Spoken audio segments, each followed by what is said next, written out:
Hey everybody, this is Tom with Rocket Restorations, and today, this weekend, I took a family trip out to Utah to go visit our good friends, the Smiths in Utah.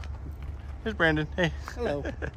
He's showing me his favorite yard, and I've actually been here before. This is Jeremy McDonald's little corner. It's D&D Auto Salvage in Logan, Utah.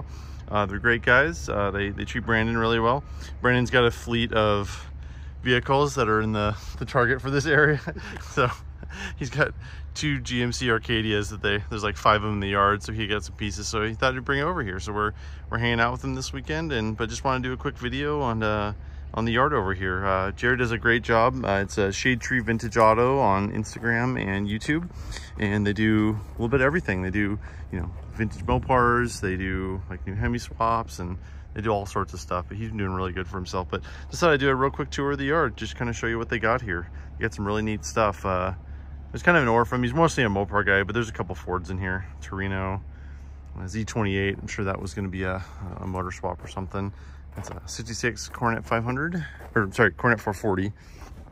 That was kind of the mid-trim level in 66. Oh no, never mind, I'm wrong. It's actually a 500. So see the scoops on the quarter panel? So it was a 66 Coronet 500 with a Coronet 440 nose. Actually looks like a decent project car. A little bit of quarter panel rust, but white Mopar doesn't have a little rust in the quarter panels.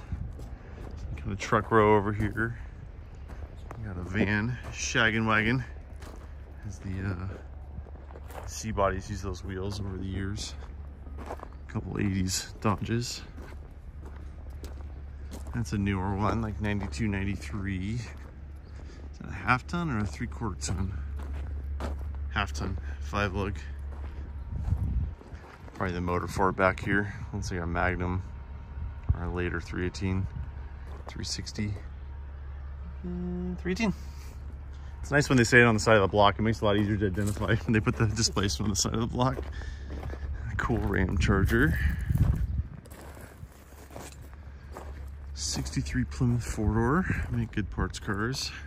69 Dart with a A12 type scoop on it. Big old Imperial. They do have a demo derby area over there, but hopefully this one gets spared from that. Actually looks like a pretty solid car. Post-war Plymouth Deluxe. Kind of looks like the high and mighty car. Say somebody tried to straight axle it to race it, which I highly approve of.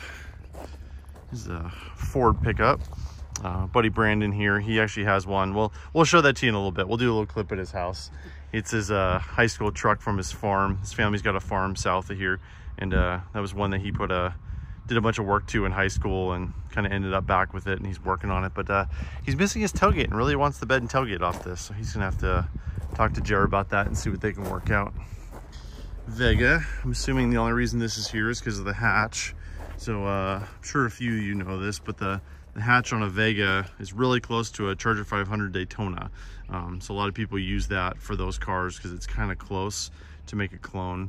Looks like there's a couple here because really there isn't too much redeeming out of a Vega other than that. An old Jeep. I think that's pre-Wrangler. It's probably the last of the CJs. CJ7. Yeah, it's got the earlier grill on it at least. I don't know a ton about these. I really like these things. I wouldn't mind having one of these, but this one's pretty rusty. I don't think it's real redeemable. 63 Plymouth wagon. Another wagon. 63 4-door. They took the roof off. It's like something big and GM back there. Another Dodge. So I think that's the blue car back there is their duct tape drags racer. So you don't know what that is. That's the Roadkill races down in, I think it's in Tucson, I think. I'd like to go to that one day. It could be a lot of fun. Our friend Vanessa always goes down to that. She says it's a good time. They just camp out and have fun. I think they said the guy here said they're building another one for it. Chrysler 68. So easy way to tell 67, 68. I mean, obviously the girls are a little bit different, but always look for side markers. The small side markers are always 68. Club Cab Dodge. 65 Fury? 66 Fury. They're real close. Ooh, this is a special one here. Here's another Ram Charger. So this is what they call a half door. These are super, super rare. It's too bad this one's so rough, but somebody'd still probably save this. But so see right here, there's no frame around the door. So on my 78 Trail Duster, it's a full frame door all the way around. And in early 74, they did what was called a half door. So there's no frame around the window. And I'm not sure why they changed that. I heard a rumor that it was Chevy had a patent on that with the Blazer, so they had to go to a full door. I also don't think they sealed very well. You can kind of see the fitment here. I mean, it's not great. So I think these things leaked and didn't seal that well from the factory. So it's probably one of the two. But this is actually a pretty rare rig. You know, it's pretty rough, but someone would actually fix this thing. Somebody broke out the rear window. That's a shame. Those aren't easy to find either. Top's unique too. It's got a little rust. I mean, they all have rust there. But it's a steel top, and then the back's actually fiberglass. Automatic. I don't know what motor this thing had. It says 440, but I don't know. Pretty sure he might have this advertised online. I'm not sure. All right, more Dodge trucks. These are called the tin grill era. That's 72 to 80 because they all have giant grills in the front that are made out of tin. Here's a 1970 Challenger that's seen better days, unfortunately. Looks like it was in a fire. I checked the VIN on this, and it's actually a 383 4-barrel car, but it's a non-RT, so it's JH23N. The H means it's just a standard Challenger, not an RT. Apparently this one's going up to Rust Valley Restorers, those crazy guys up in Canada who had that reality show. I think they got canceled, but they're still doing cars. I've talked to them a few times. They're just as crazy in person as they are on camera. Is that an SHO? Huh. I'm not really a Ford guy or a front wheel drive guy, but those are kind of unique. I thought the grill had vents in it though. I don't know, maybe that's been changed, or maybe that was a later thing. I think one of these is a Roadrunner if I remember right. Yeah, he's got a for sale sign. Fresh out of hibernation. 74 Satellite. Yeah, these are getting hard to find. They used to be dime a dozen. These are unique because they have in 73, they went to the rubber isolated suspension. So see right there, the big puck right there. So in 72 and before, they just bolted the K-member up to the frame rails. But in 73, they went to rubber isolated, which in theory gave you less, you know, NVH, noise, vibration, harshness. But it definitely hurt handling. I mean, anytime you have anything that moves, the car's not going to handle as well. And that was the case with here. And then when the rubber wore out, they got really bad. I've had a few of these where the whole front suspension's really worn out and they just kind of wallow down the road. We're doing a 73 Charger in the shop right now. We actually put aluminum spacers in there instead. You can get poly ones, but we just went with aluminum on it. It doesn't make that much of a difference at this point. Ooh, that's a unique car. That's a 1965 Chrysler 300L. That is the last of the letter cars. My dad's got one, and I've always really liked these. I've owned a couple of them over the years. 65 was really one of the peak for Chrysler quality. They were just really well built cars. This is the first year for the C-body. They're just really well put together. Everything's metal. There's no like rattly plastic in it. Like they just work really, really well. I really like the 65 300L. That's cool. Dark convertible.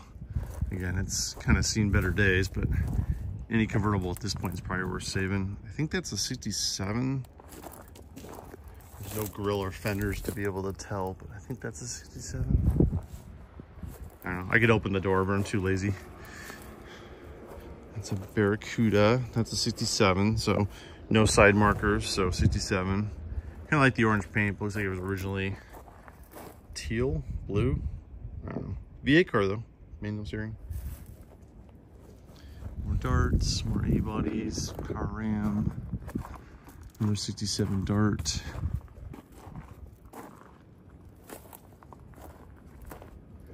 That one's kind of neat. It's Petty blue, it looks like. They called it Basin blue because it would have had to pay royalties to Richard Petty, but it's basically Petty blue.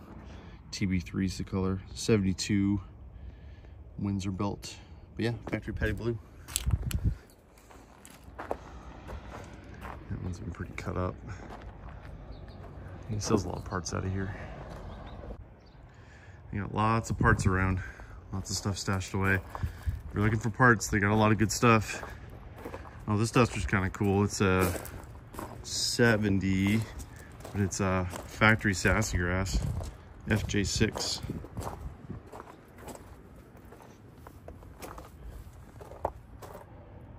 Cool. Yeah, it's It's a late in the year high impact paint color they put on these things. It's a neat color. Dart GT, I think that's a 70.